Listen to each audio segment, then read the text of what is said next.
Hello there. Remember us? I know, our podcast feed has been in want of new content for a while now. We're still here, I promise.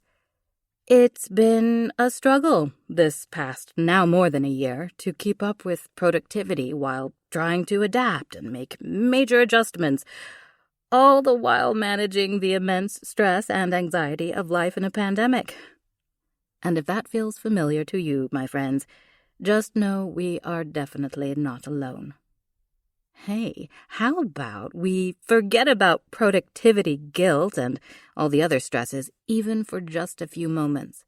I've got some inspiration in verse to share with you from our resident poet, Dr. David Linton. With the efficiency of his form of rhythm and rhyme, he paints interesting and clever observations of the idiosyncrasies of our time and culture. The first piece, Dear Grandma, contemplates the contemporary arrogance of our era. Well, a pandemic is certainly a sobering slap in the face. It's followed by The Virtual Feast, a reflection on our social foodie culture. Dinner and cocktails with friends, family, our modern rituals of breaking bread. How do we continue those connections in an age of social distance?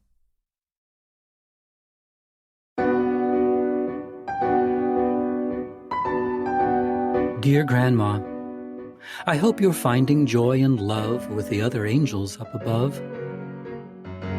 I've been thinking of you a lot these days, of how you loved me in so many ways. I think of your stories about my dad, of when he was good or even bad. I remember your tales of the dear old country. You could make me laugh or even amaze me. But lately, I think of your life with the flu, of how it made a widow of you, and how it took away your brother and nearly to your loving mother. When I heard you tell those long, sad stories, I always thought, but I have no worries. We've got our pills, our shots and potions. We get along with never a notion that someday we too could be struck.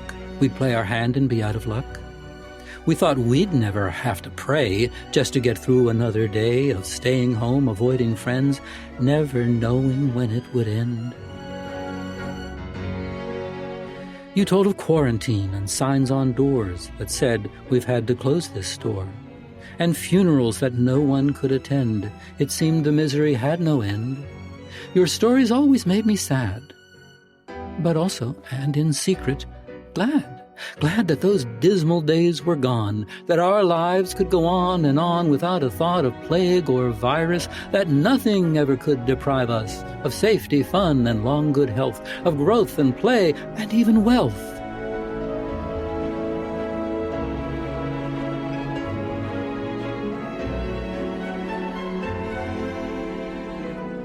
Now, there's something new, I have to say. Though you have been gone for many a day, there's something that I now have learned. I see the wisdom that you earned.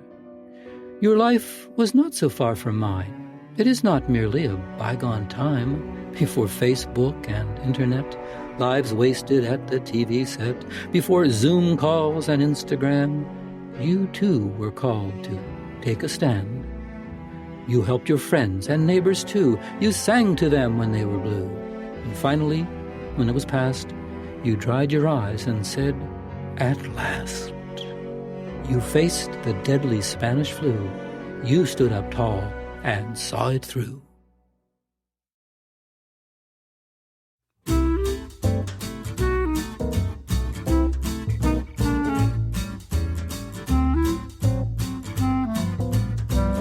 The Virtual Feast.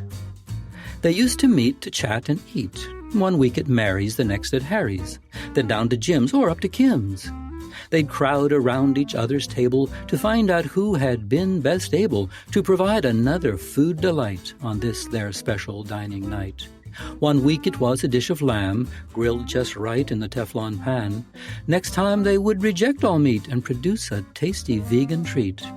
William would put on his toque. He'd swirl his glass and make a joke. He'd tighten up his chic chef's apron and say, "Tonight we're going Asian."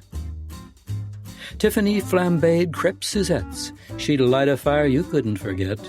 But first came cod with caviar, and last a Cuban-made cigar. But then all dining had to cease. They all were faced with empty seats. The candles had to stay unlit, no use for that old oven mitt. Then someone said, "Let's feast on Zoom. No need to leave the dining room. Let's each prepare our special dish. You'll make the soup and I'll do fish." And so for now, on Wednesday night, they all arranged to share a bite. They placed their laptops in the kitchen to undertake their dining mission.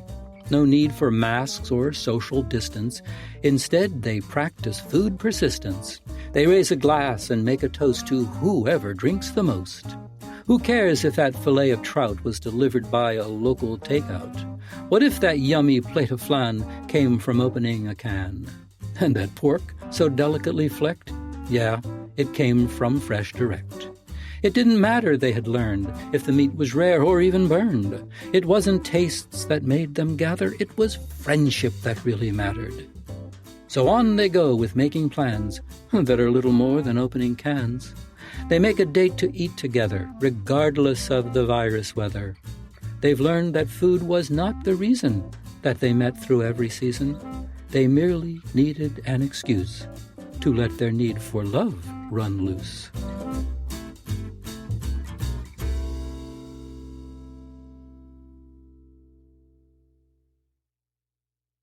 One day, David was strolling the streets of New York City, enjoying the people watching, the window shopping.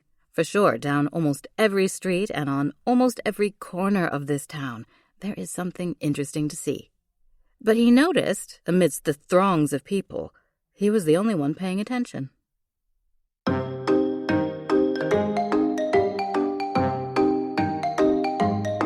Digital girl.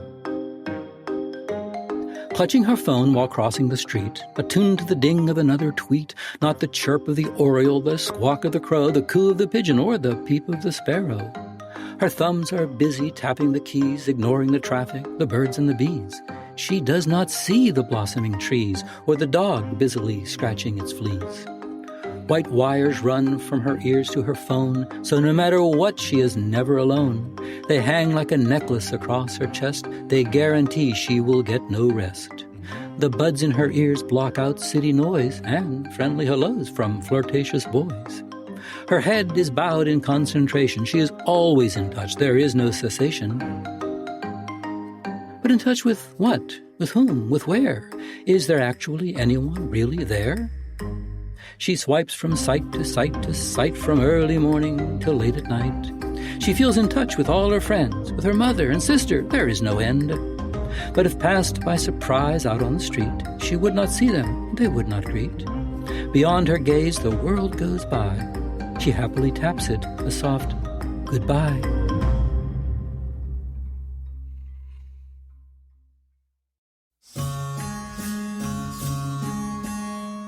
The poems Dear Grandma, The Virtual Feast, and A Digital Girl were written and performed by David Linton.